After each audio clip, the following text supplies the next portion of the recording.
The skies over Lanka echoed with the sounds of cheering gods.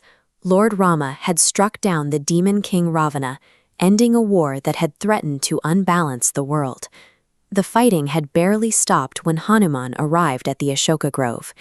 He knelt before Mother Sita, delivering the news she had prayed for through months of solitary imprisonment.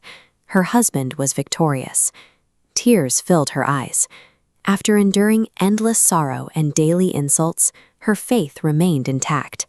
The long separation was over, and the entire army braced for a celebratory reunion between husband and wife. But as Sita approached, Rama stood like a statue. He remained silent, his expression grim and distant, refusing even to look at her as she drew near. The relief of a massive military triumph evaporated. In its place stood a tense, public standoff that no one in the victorious army had anticipated. Rama addressed the crowd with a startling clarification. He had waged this war to defend the laws of Dharma and secure his honor as a king. He spoke of a cold social reality. Because Sita had lived in the palace of an enemy, he claimed, the public would inevitably doubt her devotion and question her fitness to return. The Vanara army, Lakshmana and Hanuman, looked on in confusion. They saw a husband and wife. Rama saw a king and a future queen, whose reputation was now a matter of state security. Rama's refusal to embrace his wife demonstrated a harsh political truth. For a ruler, the appearance of righteousness is often as vital as righteousness itself. Sita did not falter. She responded by separating the fate of her body from the state of her heart. While her physical form had been imprisoned in Lanka, she argued her spirit had never left Rama's side. She maintained that every breath and thought was a silent prayer to her husband. To Sita, the internal reality of her devotion made the idea of betrayal an invisible impossibility.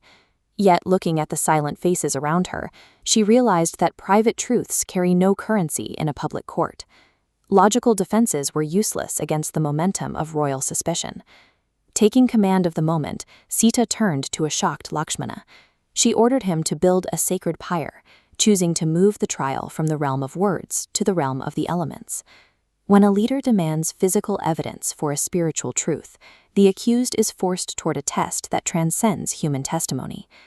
The battlefield fell silent as Lakshmana prepared the fire. The army watched in helplessness as the flames grew, creating a wall of heat between the king and the queen. Sita walked around the pyre, calling upon the sun, the wind, and the earth. She challenged the natural world to witness the integrity of her heart and judge her fairly. Without a moment of hesitation or fear, she took a final breath and stepped directly into the blinding center of the blazing inferno. A brilliant light erupted from the pyre. Agni Deva, the god of fire, emerged from the heat, carrying Sita back to the world. Her clothes were untouched, and not a single flower in her hair had been singed. Agni Deva delivered a verdict that the entire army could hear. Sita remained pure in thought and deed, and fire itself cannot burn the innocent. The miraculous return of a woman untouched by heat forced the witnesses to reconcile their suspicion with the visible evidence of her integrity. The psychological tension broke. Rama abandoned his stoic posture, accepting Sita with an emotion that showed the world the trial was finally over. He admitted he had never doubted her personally, but had orchestrated this event to establish a public record of her character that could never be erased. Rama understood that a queen whose character remained a subject of public gossip could never command the respect required to maintain order in Ayodhya. For the throne to remain a symbol of righteousness, its occupants had to exist in a space beyond rumor. This spectacle was the heavy price Rama paid to ensure his transition from a victorious warlord into a king whose legitimacy was recognized by every citizen. When the couple returned to Ayodhya, the city was transformed by celebration.